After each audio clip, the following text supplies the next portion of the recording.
നമസ്കാരം, മലയാളി വാർത്താ സ്പെഷ്യലിലേക്ക് കേറി പോന്നോളി. കോമഡി പീസാണേ, ഭീരുവാണേ, കൊച്ചുകള്ളനാണേ, തനിവാഴയാണേ, വിരട്ടുണ്ട്, തെറിയുണ്ട്, വിവരക്കേടുമുണ്ട്, വെളിവില്ല ഐറ്റമാണേ കരിമിക്ക, സഖവാണേ, തനി അടിമയാണേ, വായനാണേ, വിടുവായനാണേ. കരിമിക്ക പ്ലിങ് പ്ലിങ്, എളമരൻ കരിമിക്ക പ്ലിങ്ങോട് പ്ലിങ്. പാർട്ടി ഓഫീസിലെ പെണ്ണുങ്ങളെ വിരട്ടാൻ ചെല്ലുന്ന പോലെ സമരം നടത്തുന്ന പെണ്ണുങ്ങളുടെ ഇടയിലേക്ക് കയറി ചെന്ന് കൊടുത്തതാ. പിന്നെ ഒന്നും ഓർമ്മയില്ല. ആ നിലവിളി ശബ്ദം ഇടടേന്ന് കരിമിക്ക ദിപ്പ ശവാകും. സർക്കാരിനെതിരെ സമരം ചെയ്യുന്നു ഈർക്കിലി സംഘടന. പോയി വീട്ടിൽ കുത്തിയിരിക്കും പെണ്ണുങ്ങളെ. ഹിക്കാന്റെ സ്ത്രീ ശാക്തീകരണ ഡയലോഗ് അടി പട്ട് കരിമിക്ക ഒത്തില്ല കേട്ടോ. ആശാപ്രവർത്തകരുടെ ഓണറേറിയത്തിലുള്ള കുടിശ്ശിക തീർത്ത് സർക്കാർ. ജനുവരി മാസത്തെ ഓണറേറിയം കുടിശ്ശിക വിതരണം ചെയ്തു. സമരത്തിന്റെ വിജയമാണെന്നും ആവശ്യങ്ങൾ അംഗീകരിക്കുന്നതുവരെ സമരം തുടരുമെന്നും ആശാപ്രവർത്തകർ ഇപ്പോഴും പറയും.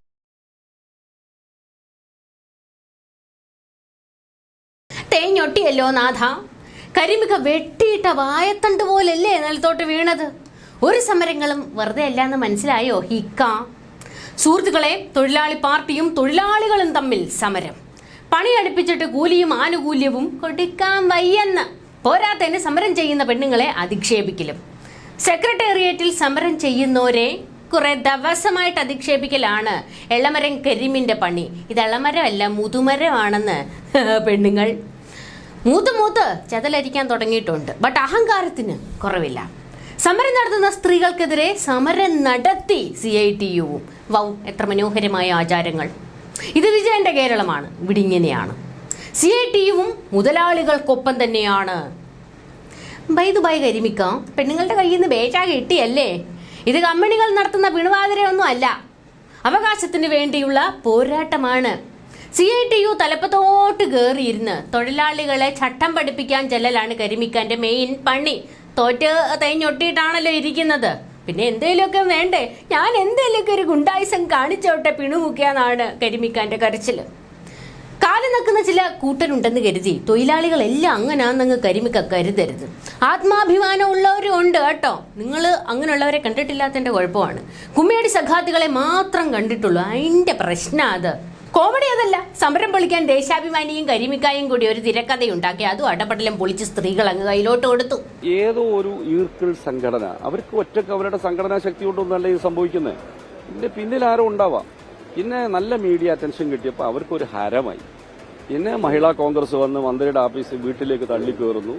എല്ലാ ദിവസവും വാർത്ത വരുന്നു. അപ്പോ അങ്ങനെ ഒരു ശ്രദ്ധ പിടിച്ചു പറ്റി എന്നുള്ള ആവേശത്തിലായിരിക്കാം അവർ കണ്ടിന്യൂ ചെയ്യുന്നത്. കള്ളം പറയുമ്പോൾ തെറ്റിപ്പോവും. കാരണം വസ്തുതാവിരുദ്ധമായ കാര്യങ്ങൾ പറയുമ്പോൾ തീർച്ചയായിട്ടും സംഭവിക്കാവുന്ന പിഴവാണ് അദ്ദേഹത്തിന് സംഭവിച്ചുകൊണ്ടിരിക്കുന്നത്. ഇതേ ഇളമര കരീമാണ് CITUവിന്റെ സമരവേദിയിൽ നിന്നുകൊണ്ട് JPHന്മാർക്കെതിരെ ആക്രോശം അഴിച്ചിട്ടത്. ഊരിപ്പിടിച്ച വാലിനിടയിലൂടെ നടക്കണ പീപ്പിൾസ് ദാസൻ പുറത്തുപോലെ ഇറങ്ങാറില്ല. ഇപ്പോ തല പുറത്തിട്ടാൽ ചാണകവെള്ളം ഒഴിക്കും പെണ്ണുങ്ങള്.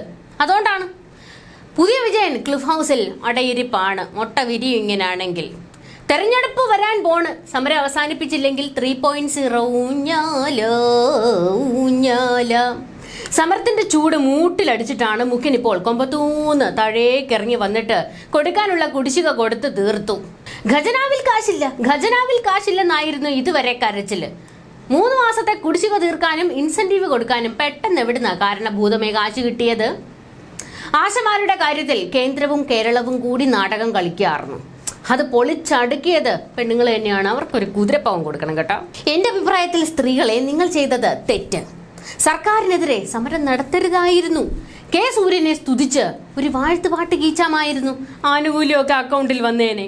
വിരമിച്ചിട്ടും കാരണഭൂത സ്തുതിഗീതം എഴുതിയ സെക്രട്ടേറിയറ്റ് ജീവനക്കാരനെ അടുത്ത വകുപ്പിൽ നിയമിച്ചത് നിങ്ങൾ കണ്ടില്ലേ? വാഴ്ത്തുപാട്ടിന് നല്ല സ്കോപ്പാണ്. നിങ്ങൾ സെക്രട്ടേറിയറ്റിൽ ഒരു മെഗാ തിരുവാതിര നടത്തണം. ഇന്ന് ഈ തൊഴിലാളികൾ കഞ്ഞി കുടിക്കാൻ കാരണഭൂതൻ പിണറായിന്നോ? തീയിൽ കുരുത്തൊരു സൂര്യനാ, കൊടുങ്കാറ്റിൽ പറക്കും കഴുകനാ. ഇടയ്ക്ക് കരിമിക്കാനെയും പൊക്കി അടിച്ചോ. എന്നാലും കരിമിക്കാന്റെ ഓരോരോ അവസ്ഥകളെ പെണ്ണുങ്ങൾ കയറി തേച്ചൊട്ടിച്ചാ വിട്ടത്. ഇനിയുമുണ്ട് മുതുമരത്തിന്റെ കോമഡികൾ. അപ്പം നമുക്ക് കാണാം.